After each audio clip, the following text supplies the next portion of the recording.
Chers amis auditeurs, téléspectateurs, bienvenue sur Mizan, content de vous retrouver dans le cadre de nos chroniques. Aujourd'hui, je vais avoir le plaisir de vous parler d'un des livres qui me tient vraiment à cœur, et les trois quarts du temps dans le cadre de gens s'engageant dans une voie initiatique ou ayant une quête de sens, une quête de vie, une démarche spirituelle.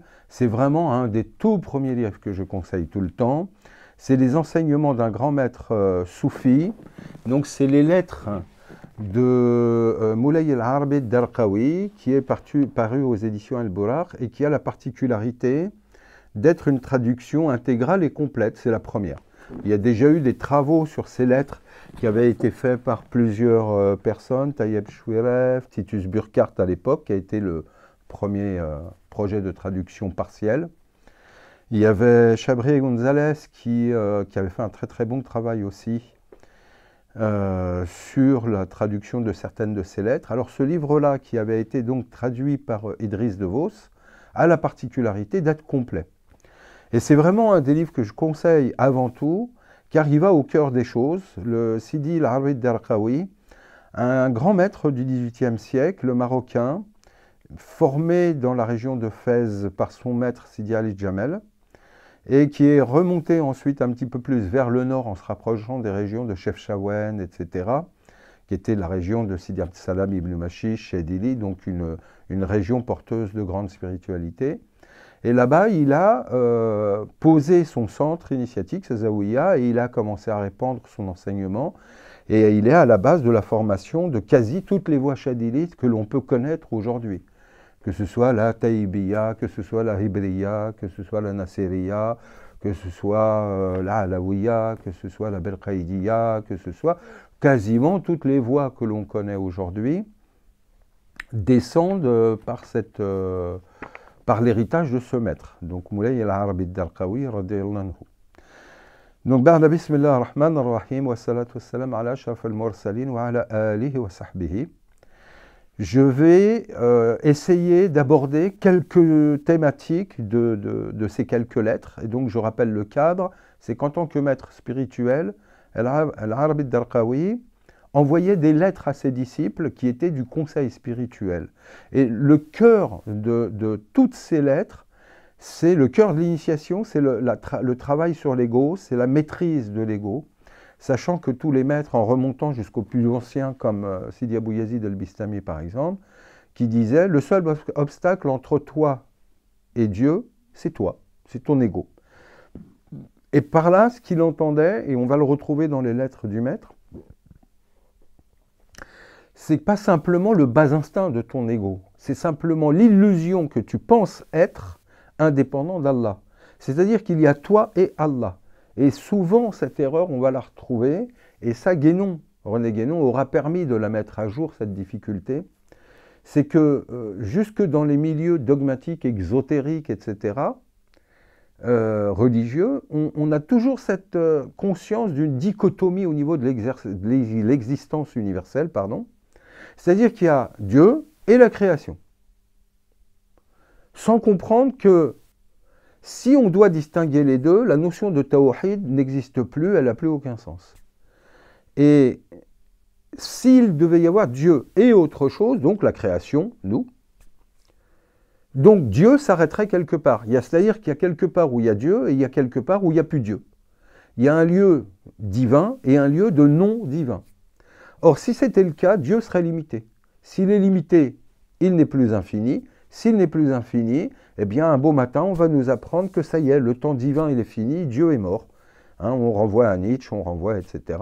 Donc, Dieu est mort, il n'y a plus de Dieu, c'est fini, on va vivre sans Dieu, l'homme va remplacer Dieu, et là, c'est toute la théorie du monde moderne actuel.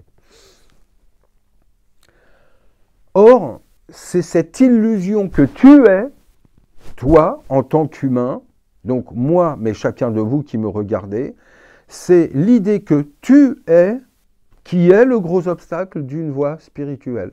Donc se défaire de l'ego, c'est se défaire de l'illusion que je suis indépendant à l'égard de Dieu, que je peux m'opposer à sa volonté, que je peux faire ce que je veux, que je peux, comme si Dieu, il y a un domaine dans lequel il n'a pas son mot à dire, dans lequel il ne peut pas intervenir.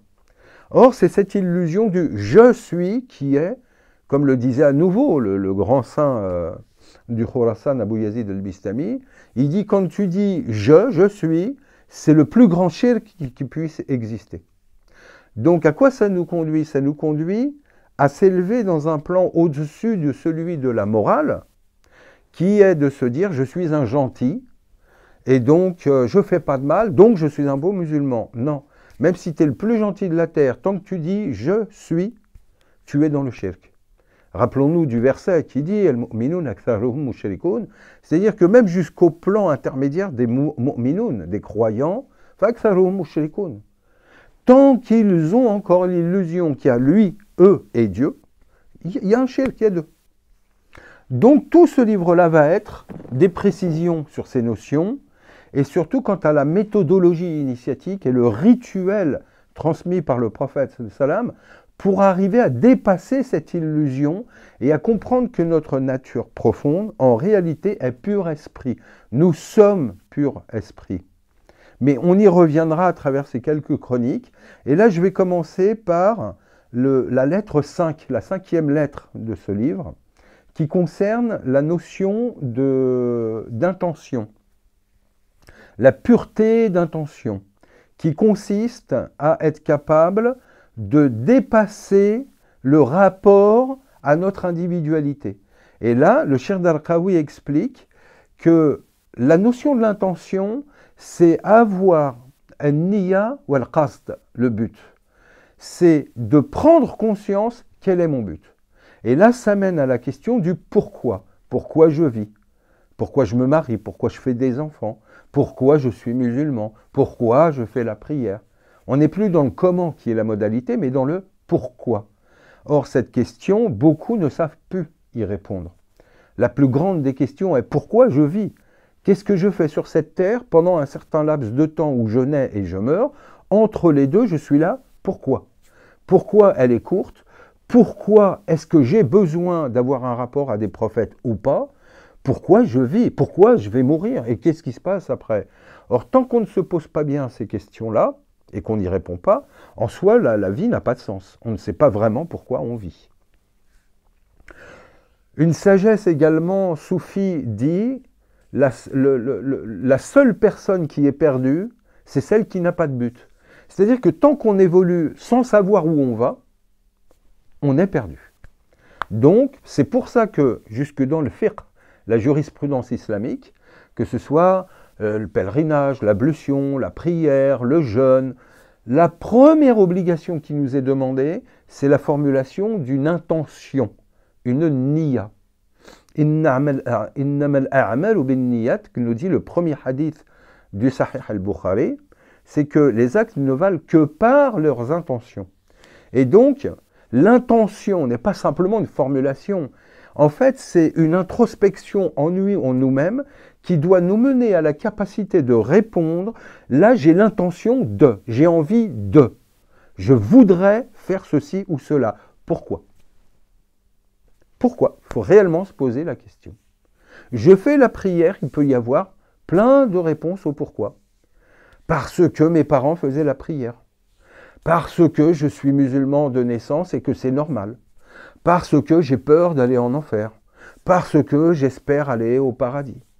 Parce que ça m'apaise intérieurement.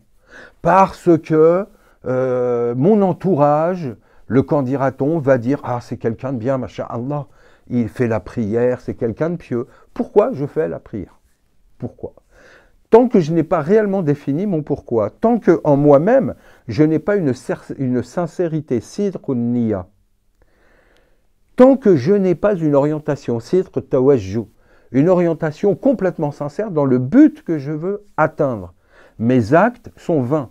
Mes actes ne dépendent que des intentions que je mets dedans. Or, tant que mon intention ne sera pas purement Allah, eh bien, elle restera peut-être louable dans certaines circonstances, mais elle sera toujours finie et non plus infinie.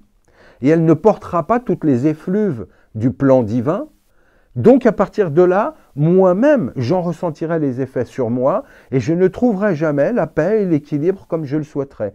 Car il n'y a que sur le plan divin, le plan du un, que je peux trouver la paix. Pour qu'il y ait la paix, il faut qu'il y ait un. Ce qui peut briser la paix, c'est quand il y a deux. Au moment où il y a deux, il y a risque d'opposition, il n'y a pas paix. Donc c'est au un, sur le plan divin, et c'est ce que je dois viser. Et à cela, on va pouvoir trouver de nombreux versets coraniques qui nous dirigeront « Faman yarju liqa'a rabbihi » celui qui espère la rencontre de son Seigneur. Le prophète dans le Coran, il est qualifié de « da'iyan ilallahi bi'idnihi » il est un inviteur, il invite à Allah, il appelle à Allah. En soi, il n'appelle même pas à l'islam, il appelle à l'islam en tant que moyen, mais réellement, sa prédication, son message, son enseignement est un appel avant tout à Allah. Notre but est d'aller à Allah, n'est pas d'éviter l'enfer ou d'aller au paradis, c'est d'aller à Allah. Or, tant que ça, on ne le conçoit pas bien, tant que déjà théoriquement au moins on ne l'a pas bien compris, on ne le trouvera pas, car on ne trouve jamais autre chose que ce que l'on cherche. Quelque chose que l'on ne cherche pas, dont on n'a pas l'intention, dont on n'a même pas conscience, on ne le trouvera pas. Il pourrait se trouver devant notre nez matin et soir, on ne le trouvera pas.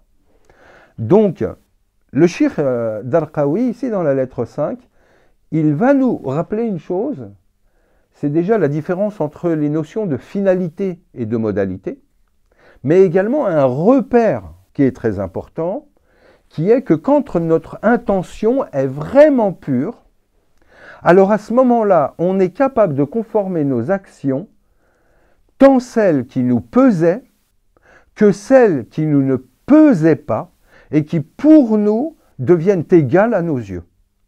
Et à ce moment-là, on a un repère, c'est-à-dire qu'on est capable d'obéir à la loi divine, on est capable de se conformer au message divin, au Coran, et surtout à son modèle et son exemple vivant que fut le prophète. On est capable de s'y conformer tant dans ce qui nous plaît que dans ce qui ne nous plaît pas. Et c'est là que notre intention est pure. Parce que sinon, on n'adore plus Allah.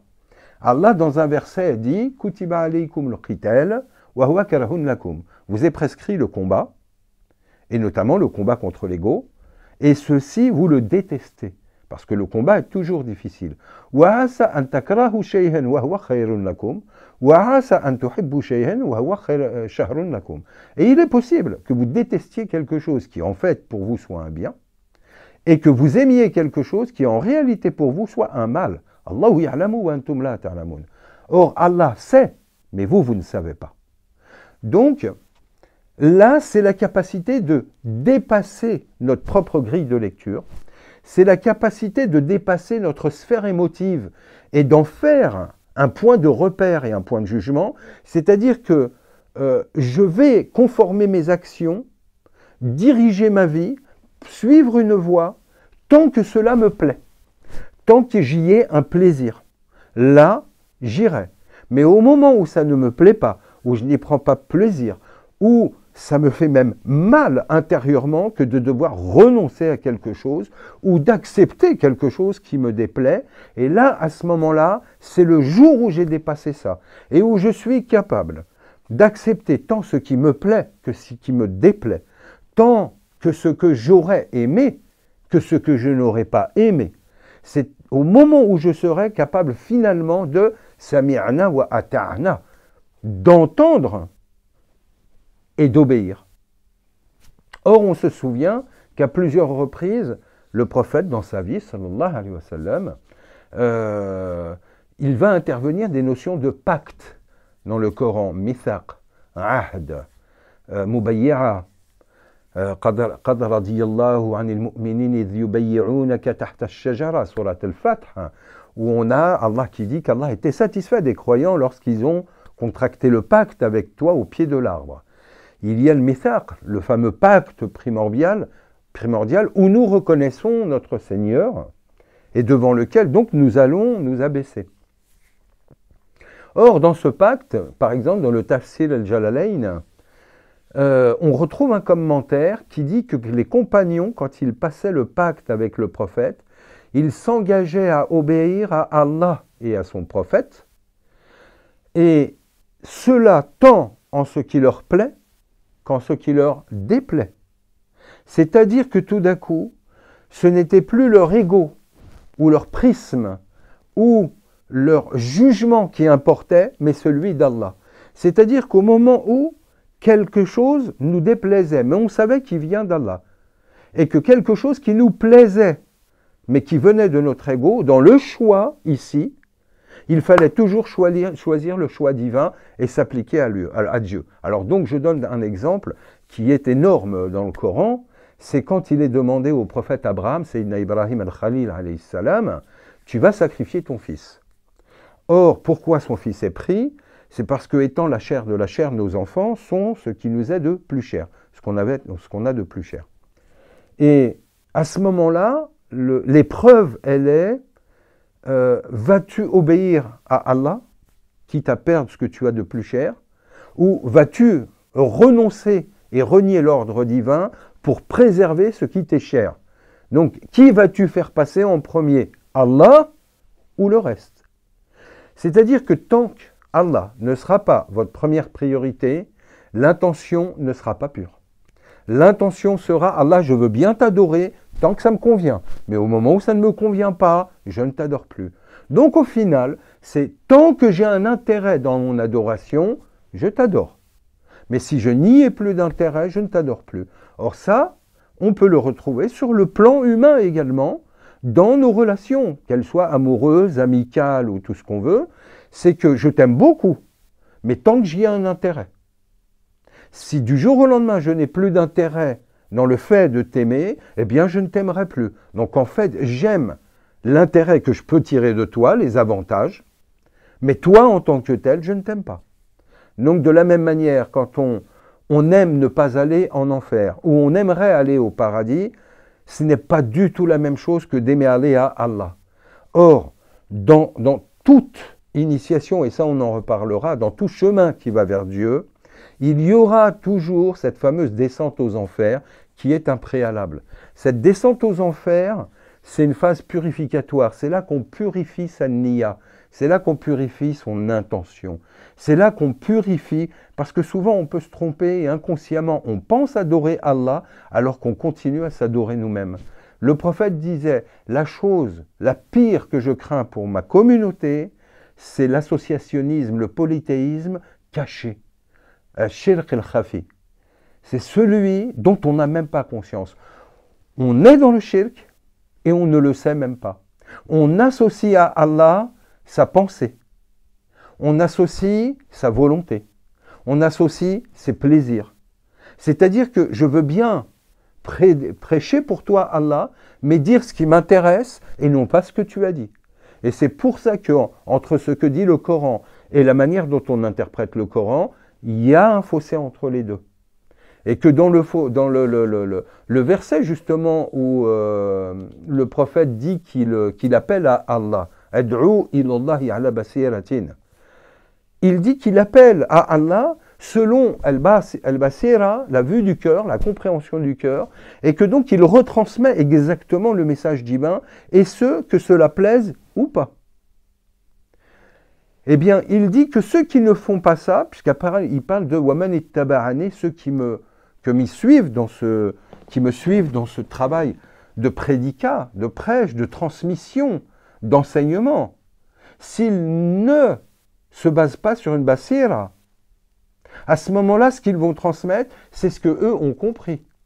Et c'est non pas ce qui intuitivement est la vraie connaissance divine qui leur a été donnée. Or, à ce niveau-là, pour savoir comment est-ce qu'on est réellement dans la bonne compréhension, eh bien, c'est que quand on reprend tous les grands maîtres spirituels, et ceux depuis les premiers temps que furent les compagnons, jusqu'à nos époques, aujourd'hui, où il subsiste des maîtres spirituels véridiques, eh bien, c'est simple, en fait, à savoir. C'est qu'ils ont tous dit la même chose. Ils ont tous eu les mêmes sagesses, ils ont tous eu le même message, ils ont tous eu la même compréhension du Coran, ils ont mis sur pied les mêmes méthodes, c'est-à-dire le pacte, la khalwa, la connaissance, l'amour d'Allah et du prophète, le combat de tout associationnisme, etc., etc., etc. En fait, ils ont tous prêché le même enseignement. Ils sont tous revenus au Coran et à la Sunna. Tous leurs enseignements étaient vérifiables à partir du Coran et de la Sunna, jusque dans la linguistique même de la langue arabe, des enseignements qui étaient portés. Or, au moment où cette intention est pure, c'est au moment où celui qui prêche et celui qui appelle à Dieu le fait gratuitement. Rappelez-vous tous les passages dans le Coran où il est dit wala nuridu minkum jaza'an wala shukura, où il est dit par exemple ittabi'u man la yas'alukum ajran wa hum muhtadun. Suivez donc ceux qui ne vous demandent ni salaire ni récompense. Rappelez-vous encore une fois dans la sourate Al-Kahf, quand il est demandé à Dhul Qarnayn, il y a un peuple qui va vouloir l'embaucher, lui donner rétribution pour bâtir une muraille entre eux et Gog et Magog. Et que dit à ce moment-là Dhul Qarnayn? Il leur dit, je vais vous aider, je vais bâtir cette muraille, mais je ne veux aucune rétribution de vous, ma rétribution me vient de Dieu. Là, on voit l'intention pure. Or, dans l'initiation, toute initiation qui implique de l'argent, par exemple, fait qu'on est en train d'associer à Dieu de l'argent. Et c'est du shirk. L'intention, c'est le modèle mohammedien. C'est de devenir un porte-parole mohammedien de son temps et de son époque. C'est de reproduire la vie du prophète, c'est de reproduire son exemple. Or, le prophète a toujours été pauvre. Le prophète a toujours tout donné de bon cœur. Le prophète a toujours été min al-mukhlasin, ceux contre lesquels le shaitan ne peut rien. Pourquoi? Parce que l'intention de départ a toujours été pure. Comment est-ce que le shir finit la lettre? Il dit que quand l'intention est pure, en quelque sens qu'aille notre intention, eh bien c'est à ce prix que l'individu devient libre. Or, qui est libre n'est rien de moins qu'un saint. La sainteté, c'est la liberté. La liberté, c'est quand on ne dépend que d'Allah, qu'on n'associe rien à Allah. On n'a peur de personne d'autre qu'Allah. On a besoin de personne d'autre qu'Allah. Tout ce que l'on fait et que l'on dit, c'est pour Allah. On en attend zéro retour. On n'en a aucun intérêt. On ne cherche aucun titre. On ne marche pas avec superbe sur cette terre. On est humble et on s'assit parmi les gens. On vit parmi les pauvres et on mourra parmi les pauvres, comme le prophète sallallahu alayhi wa sallam. On n'attend plus rien de ce monde. On a arrêté de se faire leurrer par ce monde. Tout ce qu'on attend nous vient d'Allah. Et là, à ce moment-là, on a une intention qui est pure. Or, cette intention pure, c'est ce qui fait qu'Allah va nous récompenser de cette intention en nous donnant la réelle... Ittaqullah yu'allimukumullah. Notre enseignant devient Allah. Celui qui nous apporte et qui nous nourrit, wa Allah. Allahu mawla alladhina amanu huwa alladhi yarzuqukum. Celui qui s'occupe de vous, celui qui vous protège. Mawlakum, qui veille sur vous, c'est Allah. Quand on a Allah pour maître, on n'a plus peur de rien, on n'a plus besoin de rien. Tout ce dont on a besoin nous viendra tout seul. On ne se doit que d'être purement attaché à Allah. Quand le shaitan va demander, je conclurai là-dessus, quand le shaitan va demander à Allah l'autorisation de perdurer jusqu'à la fin du cycle, hatta yub'athun, jusqu'à ce qu'il soit ressuscité, que la vie leur soit à nouveau donnée, c'est-à-dire après la mort, la résurrection, et je passerai sur les significations initiatiques et ésotériques, on les reverra, eh bien, il dit qu'il va pouvoir égarer les serviteurs d'Allah, et Allah le prévient, oui, certes, mais tu n'égareras que ceux qui te suivent en dehors des mukhlasin. Al-mukhlasin, min ibadi al-mukhlasin. Al-mukhlasin, contre eux, tu ne pourras rien. Or, al-mukhlasin, al-ikhlas, c'est ceux qui se sont totalement consacrés à Allah. Et là, il n'y a plus de shirk. Et là, il n'y a plus de peur. Et eux rigolent quand ils voient le shaitan. Le shaitan, dans la Risala de Ibn Abil Mansour, qui était compagnon de Ibn Arabi, il parle d'un échange entre le shaitan et les hommes, la création. Et à un moment donné, le shaitan arrive devant des initiés et il essaye de les séduire, de les tromper, etc. Et il le regarde et ils lui disent, mais écoute, tu sais, on sait qui tu es. Donc si tu viens de la part d'Allah, car ne crois pas que toi-même tu agis indépendamment, toi-même tu es sous la coupe divine. Et toi-même, bien que tu ne le saches pas, tu es inclus dans la rahma divine, puisque inna rahmati wasi'at kulli shay, la rahma de Dieu englobe toute chose. Donc même le shaitan, même l'enfer font partie de la miséricorde divine. Or au moment où ils l'ont reconnu comme ça, le shaitan, qu'est-ce qu'il a fait? Il a fait demi-tour et il a dit avec eux, il n'y a rien à faire. De toute manière, même à travers moi, ils arrivent encore à voir Dieu. Donc contre eux, je ne peux rien faire, car ils voient Dieu tout le temps, partout et en tout. Et donc contre ces gens-là, le Mukhlasin, il n'y a plus rien à faire. Et là, il fait demi-tour et il s'en va. Merci de nous avoir suivis. Au plaisir de vous retrouver pour une autre chronique de ce livre, Enseignement d'un grand maître soufi, Al-Arabi al-Darqawi, qui est un livre très précieux et dont je conseille vraiment, vraiment la lecture, la relecture et la méditation. À très bientôt de vous retrouver. Salam alaikum.